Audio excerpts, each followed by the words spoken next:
Pemirsa, Anda masih bersama kami di Presisi Siang.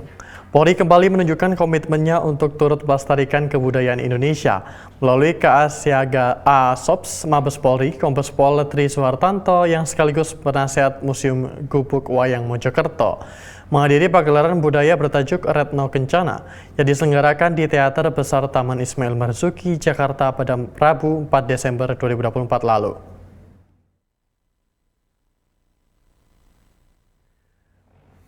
Kehadiran Kombes Pol Tri Suhartanto bukan hanya sebagai undangan, namun sebagai wujud nyata dedikasinya dalam melestarikan budaya bangsa.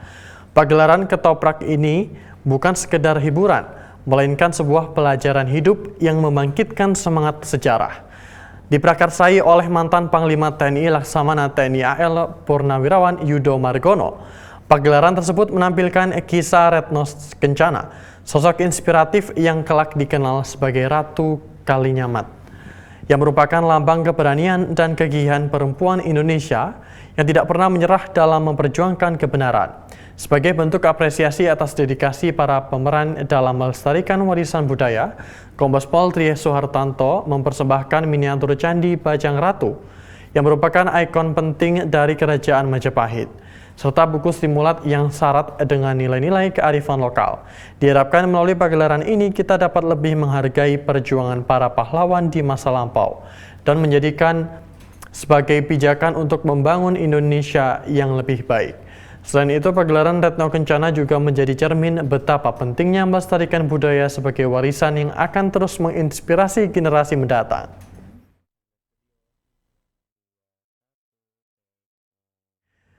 Kita beralih ke informasi mancanegara. Pemirsa, sejumlah perusahaan di AS meningkatkan keamanan dan bahkan menghapus foto eksekutifnya dari website. Menyusul penembakan mati seorang bos perusahaan asuransi kesehatan di New York, penembak ditengarai karena motivasi dendam, karena pelurunya bertulis slogan anti perusahaan asuransi kesehatan. Dan berikut mari kita simak informasi selengkapnya akan disampaikan oleh Virginia Gunawan, jurnalis VOA. Pembunuhan CEO United Healthcare, Brian Thompson, di kawasan Midtown Manhattan mengejutkan warga New York. We were over here working in the University Club Hotel, and then we were outside and we heard some shots rang off, and then we ran over here, and police were here in seconds. United Healthcare adalah perusahaan asuransi kesehatan terbesar di Amerika Serikat dengan lebih dari 1,7 juta dokter dan tenaga kesehatan dan melayani lebih dari 52 juta orang. It highlights the vulnerability of top executives. Brian Thompson wasn't even in the news that much. It's not like he was a celebrity executive, but certainly well known and well respected. You know, we're seeing reports come out at the end of this year about the number of senior executives choosing to leave industry these days. And I think this type of vulnerability, this type of attack, leaves a lot of top executives rethinking, are these positions worth it? Usai penembakan, markas United Healthcare di Minnesota mendapat penjagaan ketat. CEO United Healthcare ditembak pada pagi hari ketika sedang berjalan menuju Hotel Hilton di Midtown Manhattan ini untuk menghadiri konferensi yang diadakan oleh perusahaannya kepada para investor.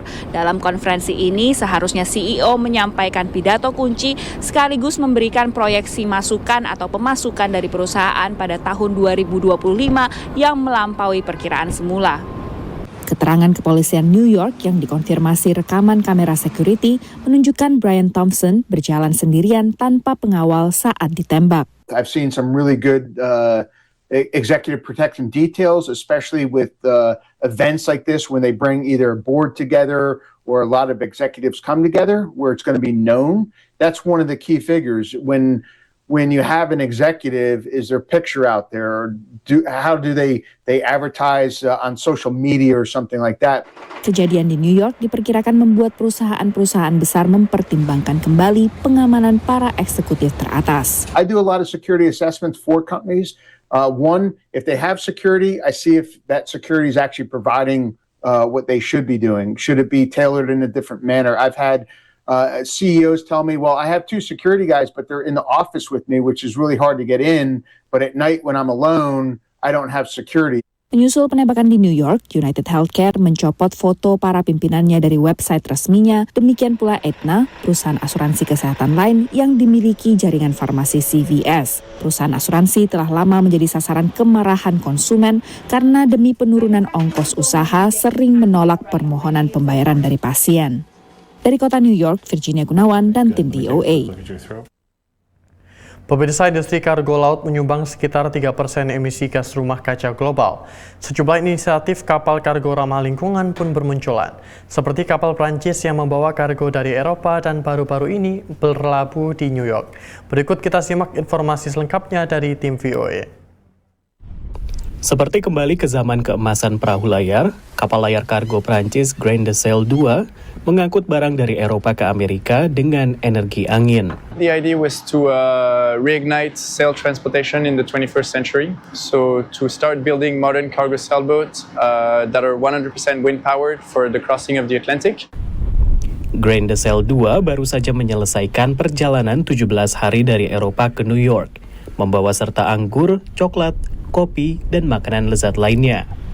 You can see 6 barrels of rums, wooden barrel that we transport from France to France. It's just for the rum to move in the barrels, and that then to get this wooden taste and salty taste also, because here sometimes you can catch a wave and sea water, so that gives also a bit of salty taste to the liquor. Terlepas dari penampilannya, kapal itu baru berusia 2 tahun. Tujuannya adalah membuktikan kepada dunia bahwa kargo laut bisa ramah lingkungan. So this is a kind of electric store, because the vessel is we try to full without starting any engine on any use of diesel oil. So we got under the hull of the vessel, we got some machines that are turning when the boat is sailing, and that produce energy for the vessel.